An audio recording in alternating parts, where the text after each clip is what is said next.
Ethiopia is famous for its fossil-bearing beds, containing some of the oldest and most complete fossil hominids ever found. A well-known example is Lucy. Her hominid species, Australopithecus afarensis, is named after the Afar region where it was discovered. Other major archaeological sites include the Melka Kuntura prehistoric site, the Tia erected stones, the Awash and Omo valleys, and the Hadar region in Afar.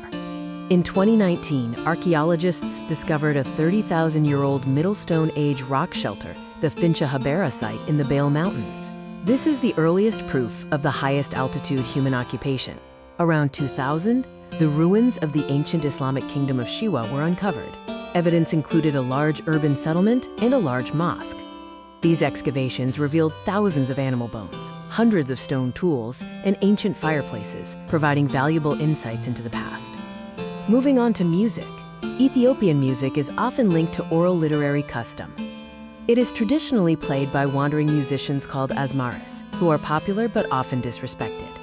As this music spread, it incorporated elements from local customs, culture, and religion, evolving across the various regions it reached. During the time of Yared, ancient Christians adopted these traditions, adding tales from the Bible. Yared is credited with inventing musical notation long before Westerners.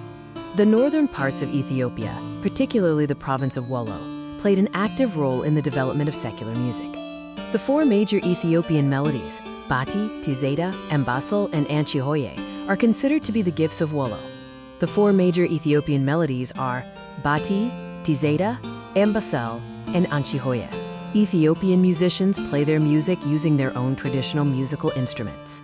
In the northeastern lowlands, a Muslim musical form called Manzuma developed. Initially sung in ancient Amharic, it spread to Harar and Jimma, where it is now sung in the Oromo language.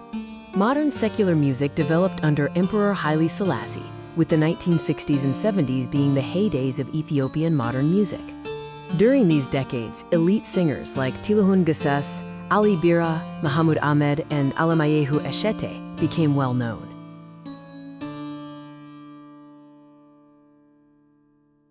Moving to visual culture, Ethiopian art encompasses ancient and contemporary forms, tracing from the 4th century to the present.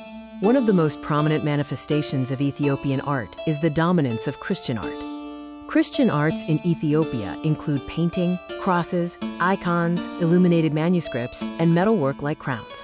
Popular arts and crafts also thrive, such as textiles, basketry, and jewelry.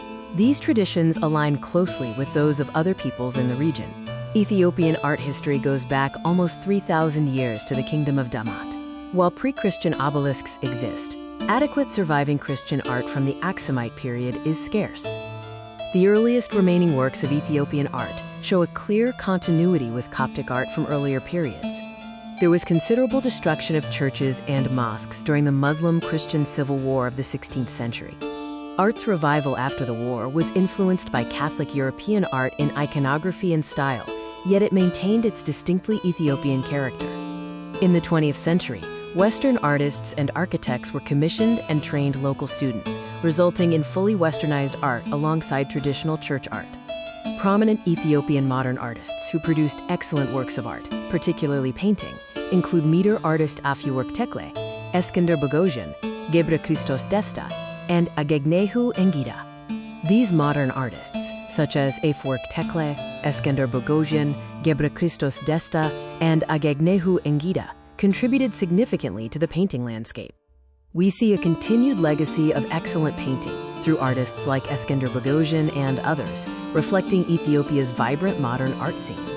These examples show prominent Ethiopian modern artists who produced excellent works of art, particularly in painting, such as Long Day 1979, Reservation 1979, and Shoeshine Boy 1967.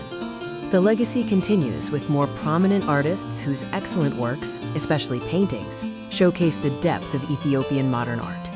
Ethiopian painting is highly distinctive, characterized by simplistic figures with large eyes and bright, vivid colors. Most paintings are religious in nature. Another important form of Ethiopian art, related to Coptic styles, is crosses made from wood and metal.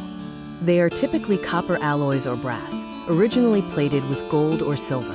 The Lalibela cross is an especially venerated hand cross, perhaps from the 12th century.